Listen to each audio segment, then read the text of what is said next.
Primeiro livro de Samuel, capítulo 16, versículo 18.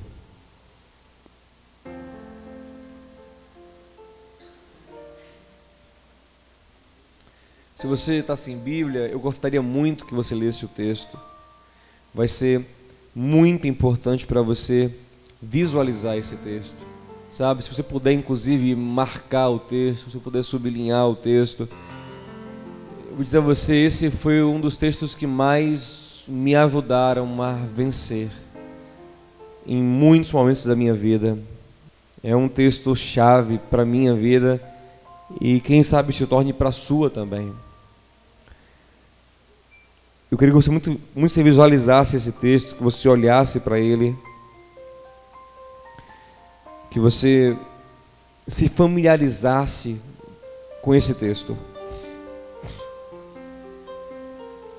Diz assim: então respondeu um dos moços e disse: eis que tenho visto a um filho de Jessé, o belemita, que sabe tocar, e é valente, e animoso, e homem de guerra, e sisudo em palavras, e de gentil presença. Ponto e vírgula. O Senhor é com ele. Ele é homem de guerra, ele é animoso, ele é valente, sisudo em palavras e de gentil presença. Ponto e vírgula. O Senhor é com ele. Pai, estamos na tua presença e nós somos tão carentes da tua direção, Pai. Nós precisamos tanto da tua palavra. Ela é o nosso alimento, é ela quem nos fortalece, é ela quem nos guia. E hoje, por misericórdia e graça, pela unção do teu Santo Espírito, vem nos guiar. Libera sobre a igreja agora, Senhor, poder do céu, Senhor. Eu quero repreender no nome de Jesus toda força contrária ao teu Espírito, toda força espiritual estranha que queira nos impedir de receber de ti neste momento. Vem fluir em nós e através de nós, Pai, em nome de Jesus. Quem concorda diz amém. Queridos, esse texto é um texto-chave na minha vida. Muitas das minhas vitórias passaram por esse texto. O Espírito de Deus trazia esse texto à minha mente. De tanto meditar nele, eu comecei a pregar sobre ele, comecei a falar sobre ele, e falei muito sobre esse texto. Mas já faz um tempo que eu não falava sobre esse texto. E hoje à tarde o Senhor trouxe de novo ao meu coração esse texto. E como Ele trouxe ao meu coração esse texto, é sinal de que Ele quer me dar vitórias. Porque esse é um texto que está intimamente atrelado com as vitórias da minha vida. E eu quero hoje compartilhar com você um texto precioso que vai te ajudar a ter vitórias. Eu chamo esta palavra de 5 características de um vencedor. 5 características que te farão vencer qualquer desafio, qualquer obstáculo no Senhor. Deixa eu explicar o contexto aqui. O rei Saul está em decadência. E no que se dá a decadência do rei Saul? Na perda da comunhão com Deus. Nesse mesmo capítulo 16 de 1 Samuel, no versículo de número 14, a palavra nos diz que o Espírito de Deus ele se retirou de Saul. E nisto está o fracasso dele, na retirada do Espírito Santo. Mas um versículo anterior, no versículo 13, diz que Davi fora cheio do Espírito Santo quando ungido pelo profeta Samuel. E aí começa a ascensão de Davi, não por quem ele era, mas por quem Deus era e pelo que a unção de Deus fez na vida dele. Saul, ao passo que se esvaziou de Deus, ele se encheu do inimigo, porque é assim que funciona o mundo espiritual. Casa espiritual não fica vazia, ou Deus a habita, ou o inimigo toma conta dela. E Saul, no mesmo instante que foi esvaziado de Deus, foi enchido de forças malignas. Está aí no versículo 14. E o Espírito de Deus se retirou de Saul e veio um demônio para atormentá-lo. E Saul, ele tem crises terríveis por estar possesso por esse espírito maligno. Seus servos tentam acalmá-lo e confortá-lo de várias formas, sem sucesso. Até que um dos seus servos levanta a mão na sala do trono e dá uma sugestão, diz: rei, eu tenho uma sugestão, que tal trazer aqui para acalmar o Senhor, um homem que saiba tocar harpa, e tocando ele a sua harpa, a melodia, as notas da canção, irão acalmar o teu coração perturbado. Saul gostou da ideia e disse: procure alguém que toque bem e traga. A única exigência do rei Saul era alguém que tivesse boa técnica musical. Ele falou apenas: procure alguém que toque bem e traga. Mas então um dos servos de Saul levantou a mão e disse: rei, como quem fala assim, rei, não traz só alguém que tenha boa técnica não, rei. A batalha é espiritual. O inimigo que você enfrenta é um inimigo perigoso. Deixa eu trazer alguém especial para cá. Eu tenho observado um dos filhos de Jessé, o belemita, e ele sabe tocar muito bem, mas não é só isso que o garoto tem não. Ele tem algumas características que vão ser fundamentais para a sua vitória, rei. Então ele descreve o perfil de Davi. Observe que aqui ainda é o Davizinho, um garoto. É o Davizinho no princípio da sua caminhada. É o perfil de um garoto que ainda é um protótipo daquele grande guerreiro, daquele grande homem de Deus que conquistará Israel de uma forma poderosa e subjugará os inimigos em volta. Ainda é um protótipo, mas já carrega em si as características de um vencedor. E 5 características são colocadas aí. Nós lemos 5. Mas observe que entre uma característica e outra, o tradutor bíblico ele vai separando com vírgulas. Ele é homem de guerra, vírgula, animoso, vírgula, valente, vírgula, sisudo em palavras, vírgula, de gentil presença, até que ele dá um ponto e vírgula. E para quem entende um pouquinho de português, sabe que o ponto e vírgula é uma parada maior, para uma reflexão maior. E depois do ponto, a vírgula é para dar ritmo no texto, celeridade no texto. O ponto e vírgula é para você parar. Então ele vai dizendo: homem de guerra, animoso, vírgula, valente, vírgula, gentil presença, vírgula, sisudo em palavras, vírgula, aí ponto e vírgula. O Senhor é com ele. Esse o Senhor é com ele é a justificativa para tudo que foi dito antes. Ele é tudo isso, não porque nasceu assim, não porque tem uma genética boa, não porque tem uma criação boa. Ele é assim porque Deus está na vida dele. E isso me anima muito, porque Davi não nasceu assim. Davi não foi criado por seus pais para ser assim, porque seus irmãos não eram como ele. Tinham o mesmo DNA, a mesma criação, mas não eram nem perto que Davi era. Mas Davi era porque Deus era com ele. Isso me anima, porque eu posso ser também. Você pode ser também. Eu posso ter essas características, porque o que gera elas é a presença de Deus. E a presença de Deus está disponível para mim e para a tua vida. Você crê nisso, meu amado? Então vamos entender aqui essas 5 características de Davi.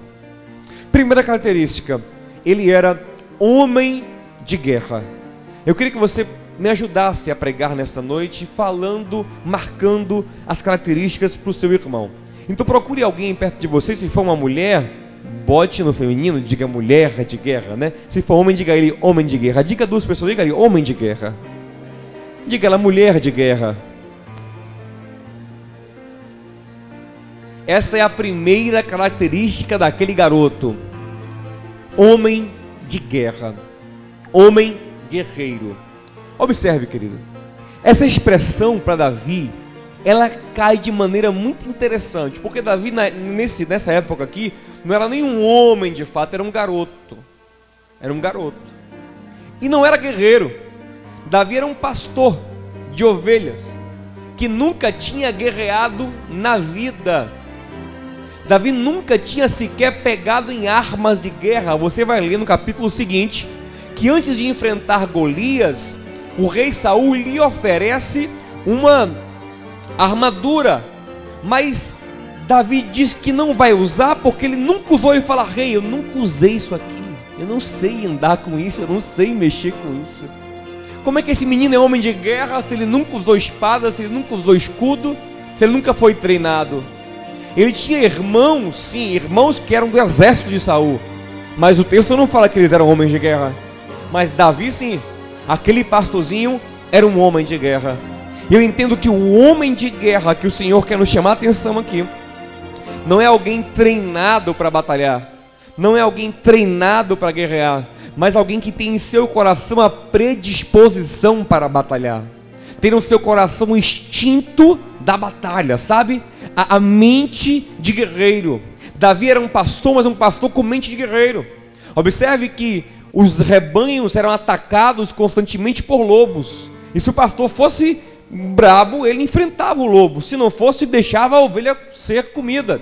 Mas Davi, ele vê seus rebanhos serem atacados por leões e ursos, e ele os enfrenta.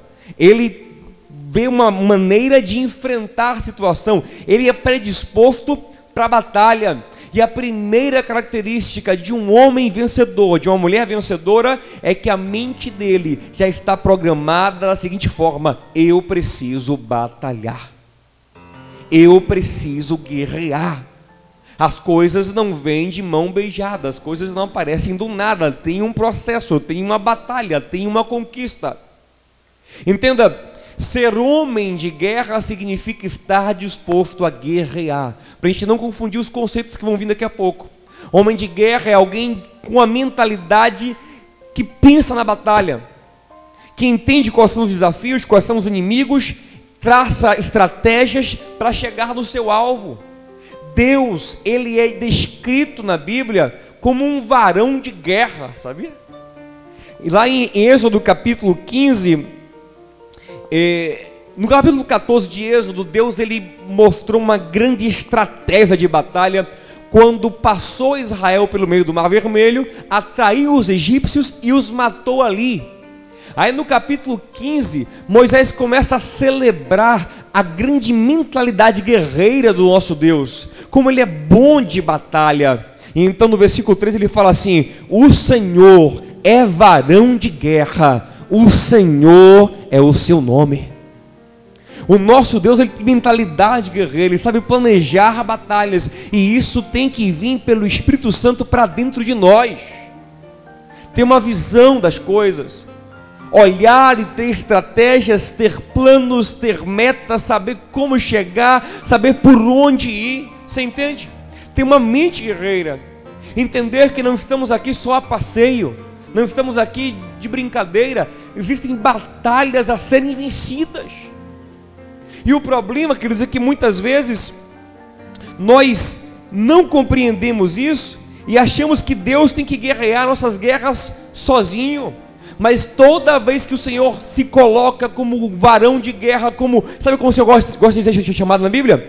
Yahvé Tsabaoth, o Senhor dos exércitos. Ele convoca o seu povo para guerrear com Ele.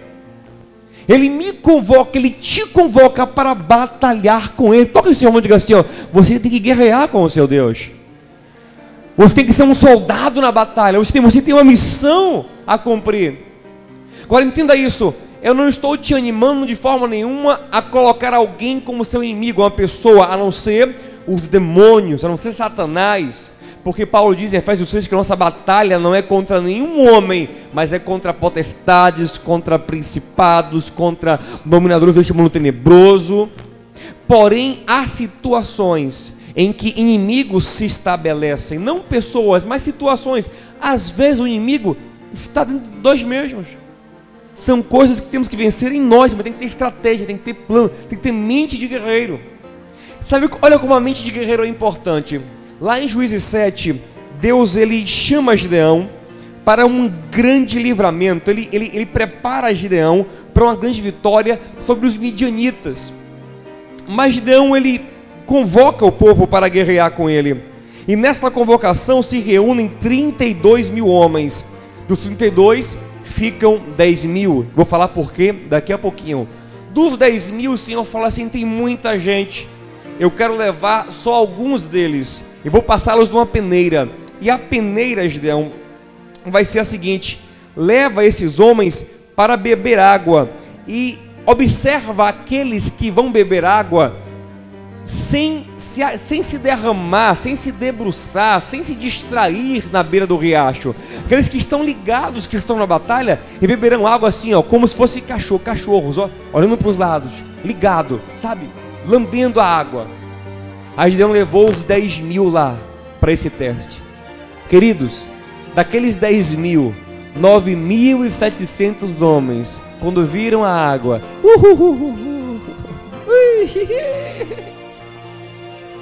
mergulharam, brincaram, esqueceram que estavam na batalha. Só 300 ficaram ali ligados, entendendo que aquele momento era hora de batalhar. Deus disse: é esses que eu quero, com esses eu vou dar vitória a Israel. Irmão, tem hora que é de batalhar, meu irmão.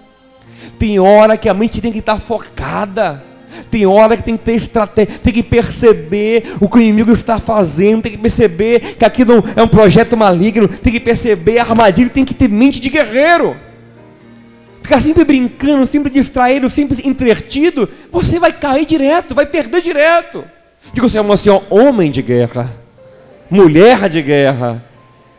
A primeira característica é essa mente de guerreiro. E Davi tinha essa mente.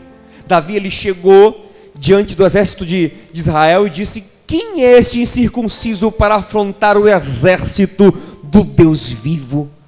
Enquanto o próprio exército não se enxergava como pessoas poderosas em Deus, Davi já se enxergava. Ele já via que aquele exército não era um exército comum, não deveria ter medo, porque estavam representando o Deus de toda a terra, Yahvé Sabaoth, o Senhor dos exércitos. Mentalidade de guerreiro. A segunda característica que Davi tinha, está no texto, diz que ele era animoso. Procurem duas pessoas e diga animoso ou animosa. Diga ele, animoso. Animosa. Abençoe ele, mesmo que ele não seja, mesmo que tenha uma cara assim de maracujá murcho, diga ele assim, animoso. Dá um sorriso, mas diga animoso, animosa. Anime você, ele. Querido, observe que são coisas que se tocam, mas não são as mesmas coisas. Homem de guerra é uma característica, animoso é outra característica. Animoso se fala daquele que tem ânimo, daquele ânimos, vem, a palavra ânimo vem do latim, ânimos, que quer dizer força de alma, força de vontade. Davi, ele tinha ânimos, ele tinha força de alma. Quando Davi, ele decidiu que ele ia encarar o gigante, não foram poucas as motivações contrárias, não foram poucas as palavras de desânimo. A primeira que ele ouviu foi do seu irmão Eliabe. Eliabe era o mais velho da casa de Jessé, pai de Davi. Davi era o caçula, eram 8 irmãos. Pense que há uma distância de idade considerável entre o caçula e o mais velho de 8 irmãos. E esse mais velho é um guerreiro do exército do rei. Então ele tinha um peso, um irmão mais velho, o primogênito da casa, guerreiro do exército. Quando ele percebe que Davi está se animando para guerrear, ele chama Davi e fala assim: vem cá, rapaz, com quem você deixou aquelas poucas ovelhas no deserto? Eu conheço você, menino, você é maldoso, você é presunçoso, você veio aqui para observar a guerra, para ver um espetáculo de sangue, né, rapaz? Volta para cá. Se compreende, menino? Procura o seu lugar. Querido, era o irmão dele, sangue dele, o mais velho, um guerreiro experiente. Se Davi tivesse uma alma comum, Davi baixava a cabeça e dizia: é verdade, quem sou eu para pensar em vencer esse gigante? Quem sou eu para pensar em buscar essa recompensa? Porque havia uma recompensa para quem derrotasse o gigante. Quem sou eu para isso? Ele se abateria, mas não, meu irmão.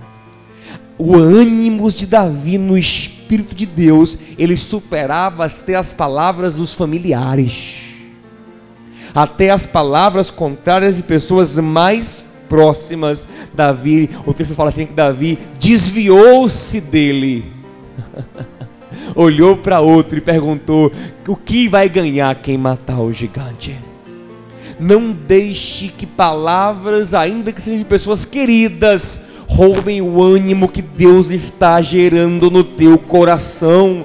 Ainda que seja pai, mãe, mulher, filho, avô, tio, tia, se Deus está te animando para vencer uma batalha, não deixe que ninguém frustre isso, não deixe que ninguém abata a tua alma. Davi, ele supera as palavras do seu irmão mais velho e diz: não, Eliabe, o que eu fiz? Me deixe em paz, Eliabe, hoje eu vou ter essa vitória. Mas depois de Eliabe, sabe quem veio, queridos? O próprio rei. Depois de Eliabe, encaminharam Davi para o rei Saul. E o rei, quando viu o candidato para a batalha, o rei disse: oh meu Deus, esse guri, pelo amor de Deus, isso não dá para nada. Volta para casa, menino. O gigante é guerreiro. Ainda fala assim, ó: o gigante é homem de guerra desde cedo. Quem é você? Imagina agora a palavra de um rei no seu coração. E o rei Saul até então era um ícone. Até então o rei Saul era admirado pela nação, não tinha perdido batalhas, era um vencedor. Era como se fosse, sabe, um grande craque do futebol falando para um iniciante: você não joga nada. Imagina a cabeça do menino.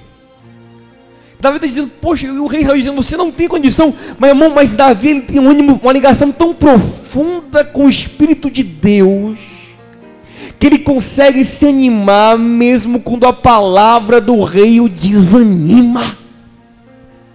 Ele busca dentro dele, ele busca no passado dele, e ele diz: não, rei, o senhor está errado, me perdoe, Alteza, mas nesse caso o senhor está errado, porque Deus já me deu vitórias antes contra leões e ursos, e o mesmo Deus está comigo hoje, e irá me fazer vencer esse gigante.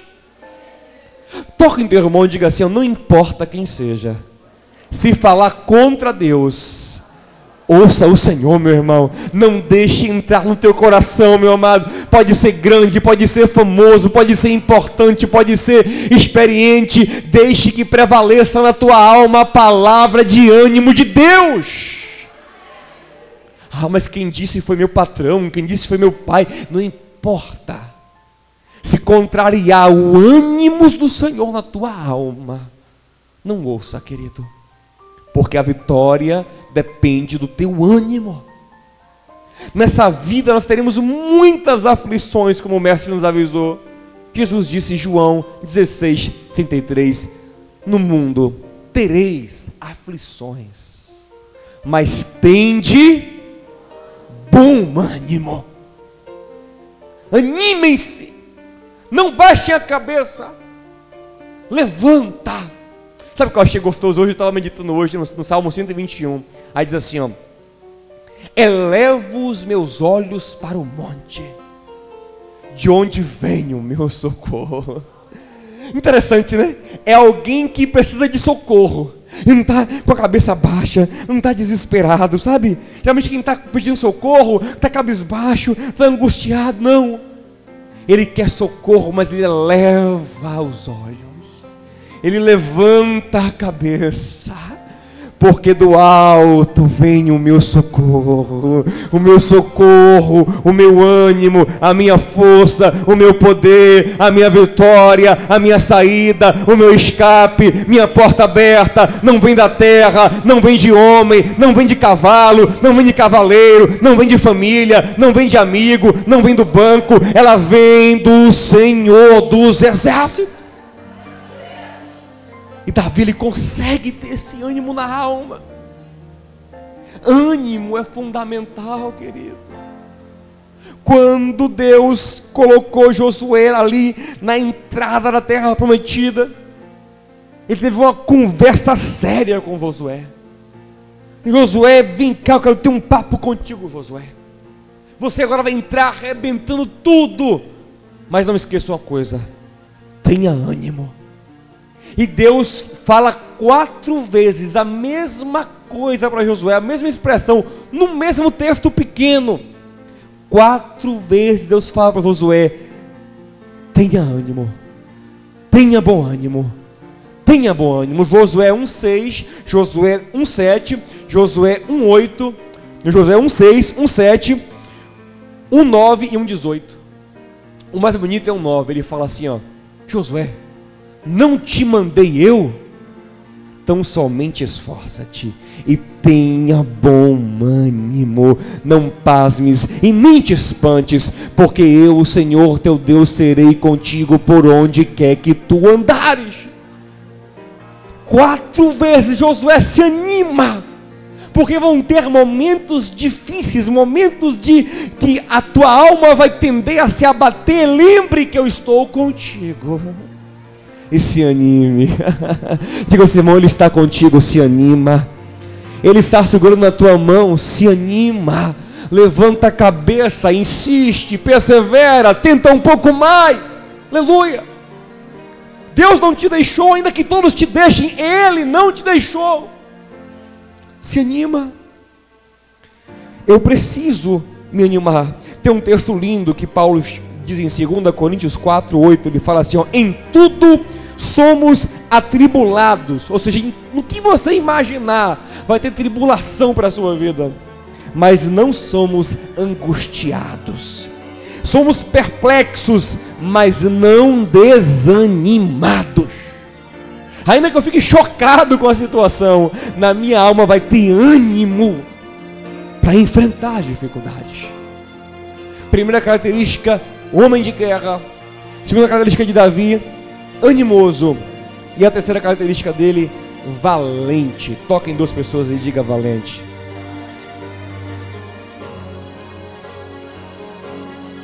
Valente. Querido, ânimo e coragem estão próximos, mas não são a mesma coisa. Eles se completam. Por isso que o texto, ele é preciso dizer: Davi era animoso e valente. Ele tinha ânimo e coragem, porque o ânimo e a coragem, eles se completam. Porque o ânimo é a força da alma e a coragem é a oposição ao medo. São coisas diferentes. Por exemplo, ó, tem gente que é muito animada, tem muita vontade, sabe? Mas na hora de enfrentar cara a cara o desafio, o medo lhe vence. Ele tem ânimo, mas não tem coragem. Então a experiência que é muito simples, eu gosto de contar. Há 3 anos atrás, eu estive nos Estados Unidos e fui num parque aquático em Orlando, e era no meio do ano, e estava muito quente, o parque estava lotado de gente. Quando chegamos naquele parque aquático, eu olhei para uma escorregadeira assim, que era imensa. Ela chamava atenção no parque, porque ela era muito alta, assim, de longe, da estrada você via ela já. Então eu olhei assim e disse: uau! E me animei. Vamos subir, e subimos, né? Naquela escorregadeira. E era muita gente, de todos os cantos do mundo. E tinha tanta gente que, para você chegar lá em cima, pela distância e pela fila, demorava cerca de 1 hora ou mais você chegar para escorregar, né? Porque tinha muita gente na fila e era grande. Então a gente vai subindo. E no caminho, muita gente animada, sorrindo, brincando, né? Fazendo piada com a escorregadeira. E ela é muito alta, muito alta. E engraçado que ela tinha uma coisa que dá uma sensação que você ia cair longe, fora. Ela é muito solta, né? E aí muita gente subiu. Mas quando chegava lá no topo, muitos dos que estavam animados engatavam a marcha ré e desciam tudo. Porque eles tinham ânimo, vontade, mas quando chegavam lá em cima lhes faltava coragem. Quem tem ânimo e não tem coragem vive assim, fazendo plano, sonhando: é esse ano, é 2000, eu vou arrebentar esse ano, eu vou fazer meu inglês, vou fazer meu curso, vou abrir minha empresa, eu vou. E ele se anima tanto projeto. Ele não é uma pessoa, não vou não, ele tem ânimo, sabe? Ele bota no Facebook: esse é meu ano. Ele tem aquela força, mas quando ele encara de enfrente o desafio. Cadê a coragem? Cadê a coragem? Sabe? Tem muito ânimo. Pense Davi, vou matar o gigante. Quem é o gigante? Vou arrebentar. Aí digamos, Davi chega de cara com Golias, ele, rapaz, tudo bom, seu Golias? Desculpa aí qualquer coisa. E cai fora. Já pensou? E tem muita gente assim, e não vai para lugar nenhum, não alcança nada, não faz nada na vida, porque é cheio de projeto, cheio de sonho, cheio de ânimo, mas falta coragem para enfrentar os medos. E ir em frente, porque o problema não é ter medo é normal, é não enfrentar os medos, é não enfrentar os temores. Agora também não adianta você ter coragem e não ter ânimo, já é o outro lado, porque tem gente que não tem medo, sabe? Eu não tenho medo não, eu encaro esse gigante aí, eu faço, eu sei que eu posso vencer, não estou afim não. Mas não estou afim não, sabe? Não vou não. Ele não tem ânimo. Ele não tem medo daquilo. Ele subiria lá na escorregadeira, escorregaria de olho fechado, ó, de perna cruzada. Mas ele não tem ânimo para pegar fila, para subir a escada. Sabe? Coragem até tem, mas não tem um ânimo. Então eu preciso das duas coisas para ser um vencedor: do ânimo e da coragem. Diga ao seu irmão assim: coragem e ânimo em nome de Jesus. Coragem e ânimo no nome do Senhor Jesus. Queridos, Deus, Ele tem um particular com os valentes. Davi era valente, ô menino valente. Quando o gigante partiu para cima dele, ele não teve medo. E Deus gosta de pessoas valentes. Por quê? Porque a coragem, a superação do medo, ela aponta para a fé. Ela aponta para a confiança em Deus, e Deus ama quem tem fé, meu irmão. Deus honra quem tem fé, porque fé é eu assinar embaixo o que Deus é. Fé é eu dizer: o meu Deus é poderoso, o meu Deus é fiel, o meu Deus é real, o meu Deus não perde. Quanto medo é a negação disso. Será que Deus faz? Será que Deus está comigo? Será que é real? Será que Ele tem poder mesmo? E essa dúvida, ela é até ofensiva para o Senhor.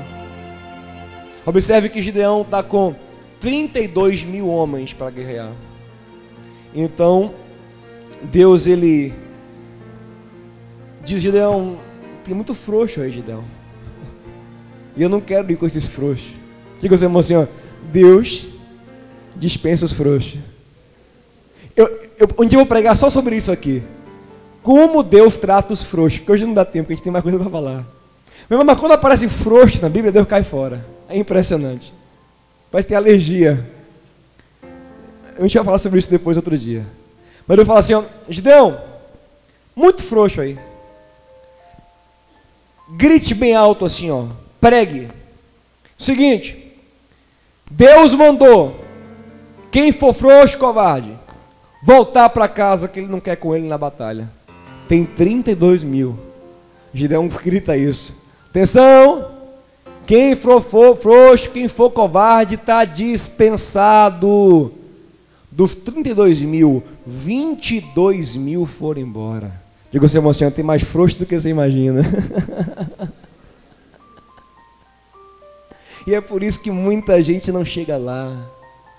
Porque falta pegar na mão do Senhor e dizer: com Ele eu encaro qualquer desafio.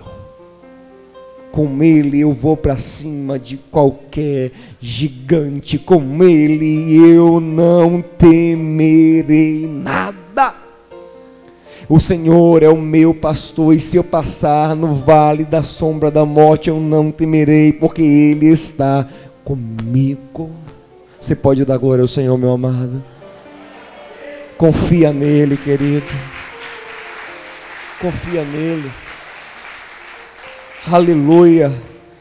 Tem um texto que é muito interessante. Deuteronômio 20, Deus instrui Moisés na lei mosaica, né, como preparar o povo para a batalha. Aí vai dizendo, né: Começa assim: Israel, quando forem batalhar e o inimigo for maior do que vocês, não tenham medo, porque Deus estará com vocês.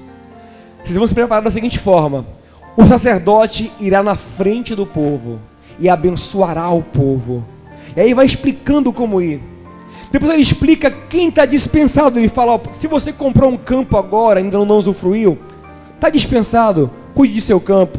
Se você está noivo e vai casar agora, está dispensado, se case. Aí sabe quem é o último dispensado? Deuteronômio 28, olha o que fala, ó. Se alguém é medroso de coração, está dispensado. Para que os seus irmãos não sejam contaminados com a frouxidão do seu coração. Sabe por quê? Porque o medo contamina, meu irmão. Você começa a andar com medroso, você fica medroso, fica apavorado. Ai, meu Deus do céu. Você fica apavorado também, meu irmão. Você fica assustado. Sabe, você está até bem aqui na rua, andando com a pessoa. A pessoa, ai, você dá um estudo, sabe? É ou não é? Você fica assustado, meu irmão. O medo vai te tomando, vai te contaminando.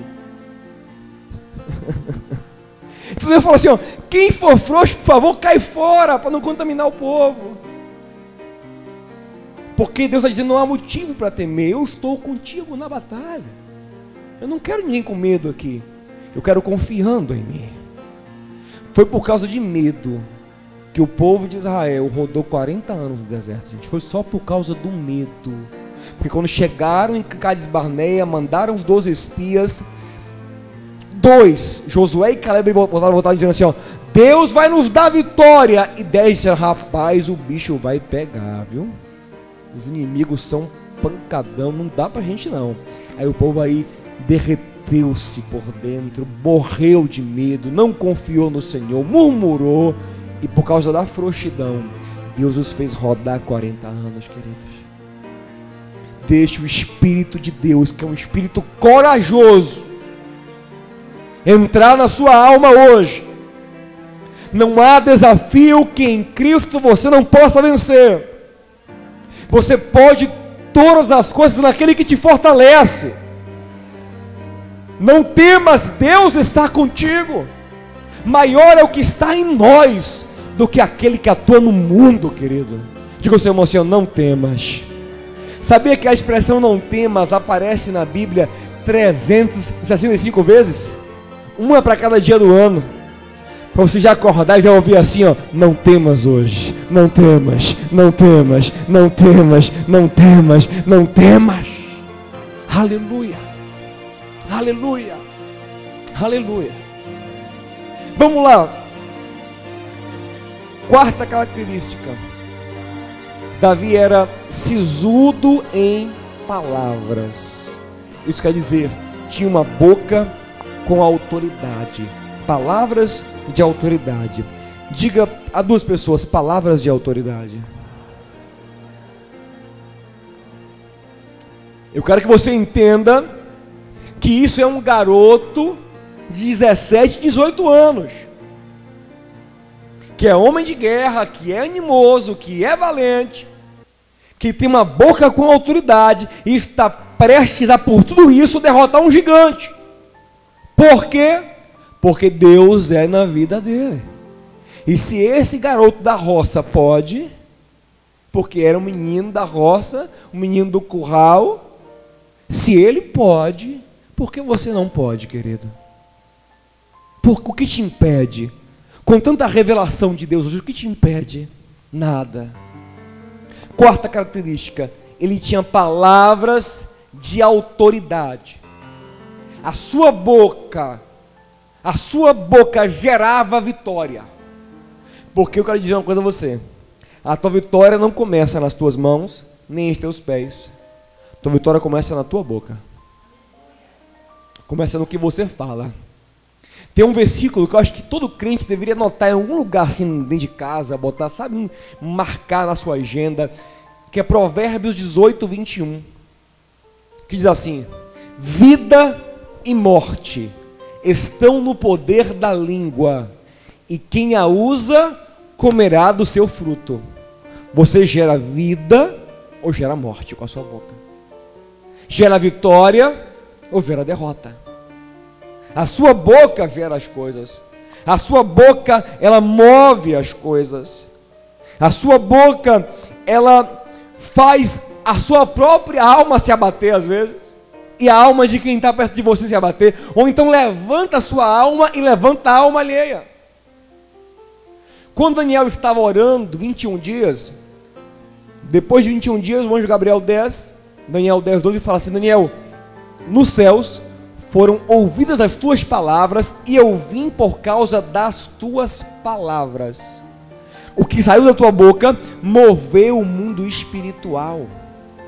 O príncipe da Pérsia, o príncipe da Grécia se levantaram em batalha contra Gabriel e Miguel por causa das palavras de Daniel. Olha o poder que a tua boca tem.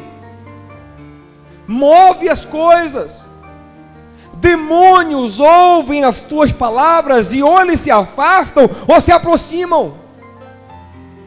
O mundo espiritual se move pela tua boca. Deus coloca Ezequiel no meio de um vale de ossos secos e diz: Ezequiel, e aí? Dá para ter vida nesse negócio aí? Ele Senhor, o negócio está feio aqui, mas o Senhor, tu que sabes. Eu que sei mesmo, quem faz o milagre sou eu. De ti só quero uma coisa: abra a tua boca e profetize. Declare palavras de vida. Aleluia. Irmão, o que é que a tua boca está gerando, meu amado? O que a tua boca gera na tua casa, no teu casamento, para os teus filhos, para o teu ministério, para os teus negócios, para o teu futuro? O que a tua boca gera? Vida ou morte? Davi tinha Davi, meu irmão. Deixa eu lhe mostrar aqui. Quem quiser acompanhar comigo, acompanha aí. 1 Samuel 17, 41. Há quem pense que a batalha de Davi e Golias foi uma batalha, foi a pedrinha. A pedrinha foi só para completar a batalha, porque a batalha de Davi e Golias foi verbal. Davi derrotou Golias na boca. Olha aí. 1 Samuel 17, 41. O filisteu também vinha se aproximando de Davi.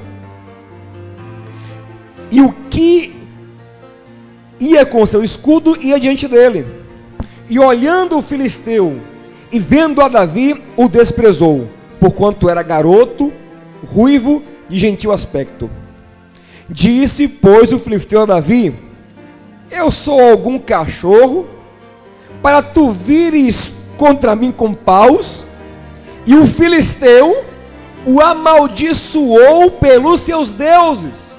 Amaldiçoou Davi pelos seus deuses. Jogou praga, feitiço, macumba em Davi. Observe. Davi vem vindo. O filisteu, ele dá risada. Tem versão que ele fala assim: não tinha homem em Israel, não, para mandarem uma criança. Ainda vem com pau e pedra na mão. Eu sou um cachorro, menino. E começa a lançar praga em Davi, maldições em Davi. E você acha que quem não gosta de você não te amaldiçoa, não, querido? Você acha que quem torce pelo teu fracasso não te pragueja, não, querido? Está na hora de usar a tua boca para você vencer, meu amado, como arma profética. Observe. Então ele pragueja Davi, ele amaldiçoa, ele despreza Davi, ele diminui Davi. Aí ele faz mais assim, ó.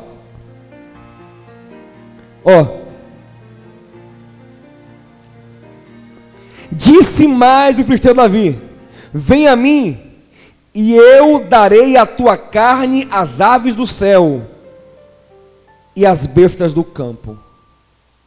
Observe. Além de desprezar, de lançar pragas espirituais, maldições, ainda faz uma ameaça, uma profecia ali, de que Davi em breve teria sua carne comida pelos animais. Quando Golias acaba de falar, Davi então pega a sua funda, roda a funda e joga, não é isso? Nada disso. Davi diz: acabou, agora é a minha vez, se segura aí. Diga ao seu irmão assim: a sua vez vai chegar, meu amado. Abre a tua boca, agora é a minha vez, se segura aí. Aleluia. Olha aí.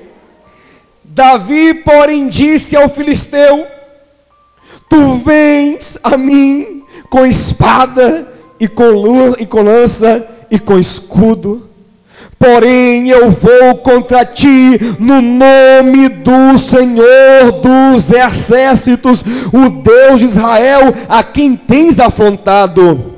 E mais, o que você falou aí, eu repreendo, está quebrado, é você que vai morrer. Hoje mesmo o Senhor te entregará na minha mão, e ferir-te-ei, e tirar-te-ei a cabeça, e os corpos do arraial dos filisteus darei hoje mesmo às aves dos céus e às bestas da terra, e toda a terra saberá que há Deus em Israel.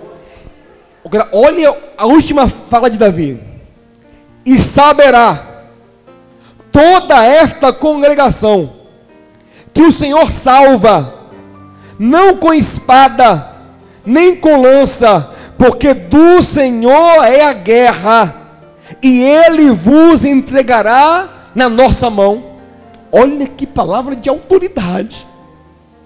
Observe, ele fala: olha, todo mundo que está aqui hoje vai saber que Deus dá vitória, mas não é nem pela espada, não é nem pelo escudo.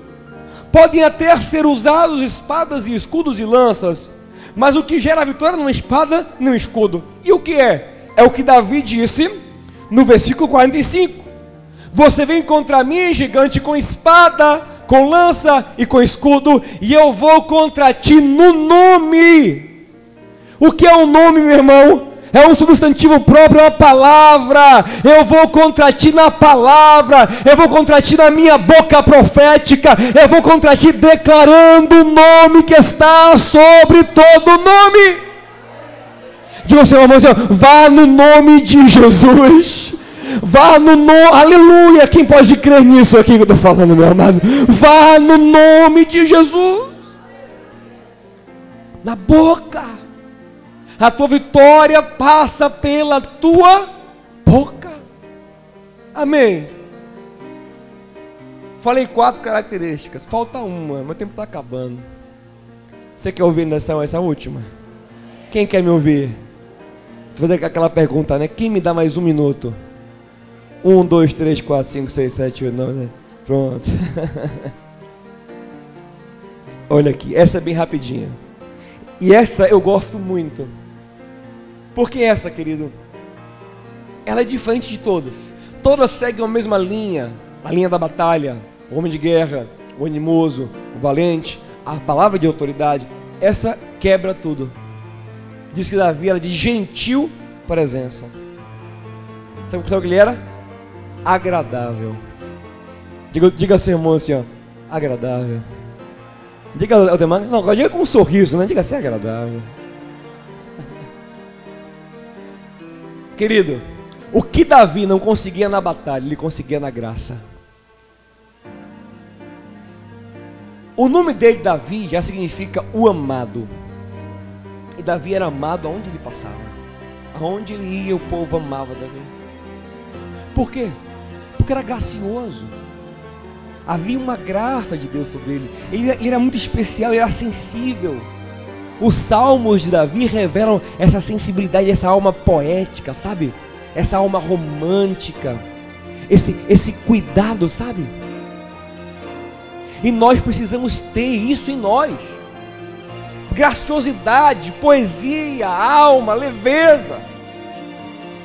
Porque nós podemos até abrir as portas físicas na Tora, até abrir portas espirituais na Tora, na fé, no nome do Senhor, mas as portas dos corações só vão ser abertas com a graça. E aí tem muito crente que é ungido, o crente que sabe, ele tem autoridade, o crente que é guerreiro, mas ele é chato. Ele é enjoado, ninguém aguenta ele. No trabalho dele ele é o mais chato é o crente. Abusa todo mundo, é carrancuda, é briguenta, é enjoada, não me toque. Não tem um sorriso, sabe? E uns ainda colocam a culpa em Jesus. Não, eu sou assim porque Jesus era assim. Para onde você viu isso, homem? Em que Bíblia? Jesus cheio de graça, vivia nas festas, vivia conversando com as pessoas, queriam barrar as crianças, deixa vir as minhas criancinhas, cheio de graça, meu amado Jesus, que negócio é esse, querido? Diga assim, meu irmão, dá um sorriso, meu amado, dá um sorriso, sabe? Se alegre. Graças a Deus que já mudamos muito, porque antigamente o padrão de crente era uma pessoa carrancuda de paletó com um bigodão assim, Pai do Senhor, dá até medo. Já avançamos muito, graças a Deus. Mas é preciso ter mais graça, meu irmão. Tem vitória que a gente não tem na família, sabe por quê? Não é porque falta fé, ânimo, coragem, não, falta graça. Você é um cavalo. Você é chato demais, ninguém lhe aguenta, irmã, também. Não é só homem não, velho. Você é uma égua. Né? Da coice, patada, chato, ninguém aguenta, meu irmão. Salomão diz que a mulher rixosa, meu irmão, ninguém aguenta a mulher rixosa não, irmão. É luta, não aguenta. Então para com isso em nome de Jesus. Davi era guerreiro, mas também era poeta, que coisa linda. Era guerreiro, mas era sensível, sabe? Era gentil, ele sabia se dar com as pessoas. Tem gente que é ou uma coisa ou outra, ou ele é bom trabalhador, ou ele é gentil. Ou ele é gentil, ou ele é trabalhador. Bom, seja dedicado, guerreiro, mas gentil também. Por que não pode ser duas coisas? Ah, meu amor, seja gentil comigo. Gentil porque eu estou trabalhando. Como se fosse uma coisa ou outra. Nós podemos ser como Davi, guerreiros, valentes, mas também gentis com as pessoas, né? Sabe o que acontece, irmão? A gentileza, a graça. Sabe qual é o símbolo da graça na Bíblia? Sabe qual é o símbolo da graça na Bíblia? O azeite de oliva. E uma vez eu estava dirigindo, estava ouvindo a Band News, aí entrou uma dica de culinária. Olha que dica de culinária. O cara falou assim, ó, quando a comida estiver mais ou menos, sabe o que você faz? Dependendo da comida, bota azeite de oliva nela. O azeite salva o negócio. Eu disse, rapaz, não é que a graça é assim? Tá mais ou menos. Não é nem aquela coisa toda, sabe? Não é aquele passeio todo, não é aquela viagem toda, não é aquele homem todo, não é aquela mulher toda, né? Tem defeitos, tem problemas, né? Não é aquela casa toda, não é aquele emprego todo, mas quando a graça, quando o azeite desce, fica gostoso, meu amado. Diga assim, você coloca azeite na tua vida, meu amado. Coloca um pouquinho de azeite na tua vida, meu amado. Vamos ficar de pé em nome de Jesus? Coloca um pouquinho de graça aí, querido. Né? Coloca um pouquinho de azeite.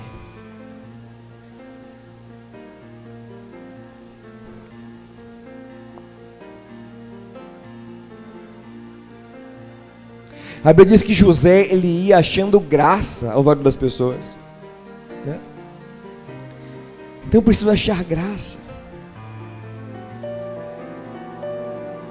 Tem muita gente, aqui eu falo da minha área, né, do ministério, muita gente, não é pouco, não é muito, que não tem muito conhecimento teológico, não tem muita oratória, mas tem uma graça, sabe?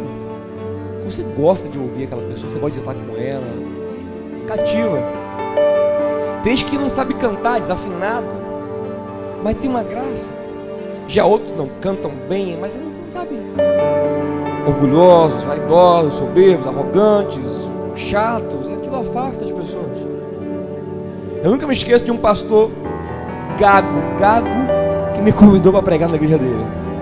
O homem era tão gago que eu não entendi nada que ele falava. Eu imaginei, quando eu fosse na igreja dele, estava vazia. Eu pensei, quem vai congregar com esse pastor gago assim, meu irmão?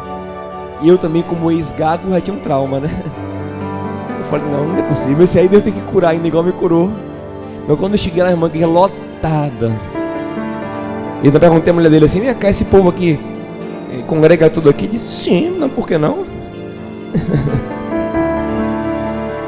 E a líder falou comigo assim, sabe o que é isso aí, meu filho? Ele realmente não tem muita expressão, mas ele tem a minha graça. E o carinho, o amor da igreja com ele era algo lindo, algo fantástico, algo assim, até hoje, quando eu vou lá, eu fico impactado com isso, sabe? Então, querido, a graça vai fazer o que você não tem. A graça faz o fraco parecer forte aos olhos do outro. A graça faz o feio ficar bonito. A graça faz o mais ou menos ficar excelente. A graça cobre o defeito, a graça compensa, a graça abre a porta. Deixe a graça de Deus vir sobre a tua vida. Vai ter uma entrevista de emprego. Aí tem aquele com currículo lá em cima, fala 5 idiomas, tem MBA, tem um monte de coisa. Aí chega o crente cheio da graça lá. E por algum motivo o cara diz: rapaz, você tem um negócio diferente. É a graça do Senhor na minha vida. Muita gente já ouviu isso no trabalho, né? Você tem um negócio diferente em você, rapaz. Você tem um negócio diferente. É diferente em você, né? Quem já ouviu isso? Eu sei que ninguém já ouviu isso aqui. Sabe o que é isso? É a graça do Senhor na tua vida. Aleluia. A graça faz a diferença. Davi tinha graça. Eu quero hoje orar com você. Eu vou orar porque o Senhor falou comigo. Eu quero me renovar em tudo isso aqui. Se você quiser essas características na sua vida, que repito, não vem na biologia, não vem na genética, não vem na criação familiar, vem do Espírito Santo de Deus. Ele tinha isso porque, ponto e vírgula, o Senhor é com ele. Se você quer, vem aqui no altar, vamos orar juntos. Vamos orar juntos. Sai do seu lugar. Vamos orar juntos aqui agora.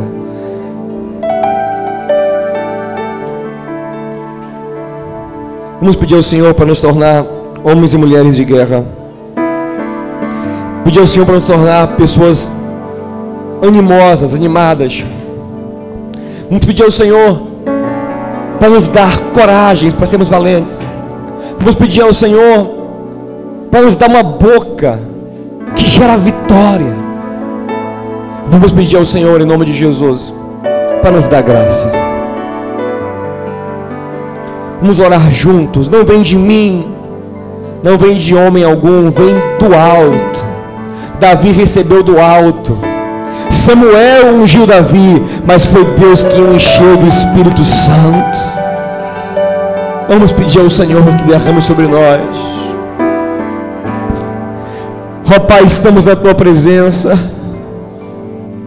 e nós temos a convicção de que o Deus de Davi é o nosso Deus hoje. O Deus de Davi é o Deus que está aqui hoje, olhando para esta igreja, olhando para o Brasil, para a Bahia, para Salvador, para a Barra, aqui neste momento, contemplando o coração quebrantado, contemplando aquele que o busca.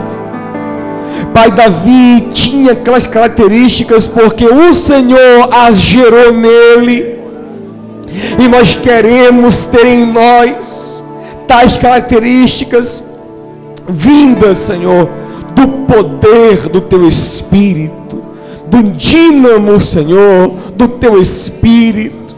E nós pedimos agora em nome do Senhor Jesus, derrama sobre nós. Vai tornando meu irmão, a minha irmã, um homem de guerra, uma mulher de guerra. Que ele tenha uma mentalidade, que ela tenha uma mentalidade de guerreiro, que entenda que tem que ter estratégia, que tem que planejar a vitória, Senhor. Meu Pai, derrama sobre nós o ânimo do Teu Espírito, a força da alma, o desejo de perseguir a vitória até alcançá-la, Senhor. Aleluia. Derrama sobre nós, Pai, a coragem que vem do alto, aquela coragem que provém da fé, não de quem confia em si, mas de quem confia no braço forte do Senhor. Pai, nos dá coragem para enfrentar todos os gigantes. Pai, eu te peço ainda que o Senhor nos revista com uma boca ungida, que o Senhor nos unja na língua, unge a língua do Teu povo, Senhor, como o Senhor fez com Isaías, que purificou seus lábios, Senhor. Vem purificar os nossos hoje, vem mudar, Senhor, a tônica da nossa palavra, que a nossa boca reflita um coração cheio de fé, um coração confiante, um coração animado, um coração guerreiro, que tudo que nós somos em Ti se reflita em nossa boca, Senhor. Que nossa boca gere vida onde passar, gere vida onde chegar, em nome de Jesus. E por último, Pai, te peço, dá-nos graça, Pai. Nós queremos ser agradáveis, Senhor. Nós queremos ser pessoas amáveis, porque é difícil amar quem não é amável, Pai. Nos dá graça, nos dá leveza, nos dá amor, nos dá vida, nos dá saúde da alma, Senhor. Arranca as amarguras, arranca, Senhor, as pedras da alma, arranca, Senhor, as doenças que nos fazem ser pessoas amargas, nos cura, nos sara, Pai, e nos torna pessoas saudáveis, alegres, na alegria do Teu Santo Espírito, na paz que vem de Ti. Em nome de Jesus, meu irmão, receba pela fé, pela unção do Espírito Santo, as características de um vencedor, e nenhum gigante ficará em tua frente, no nome de Jesus. Quem crê diz: sobre as águas, sobre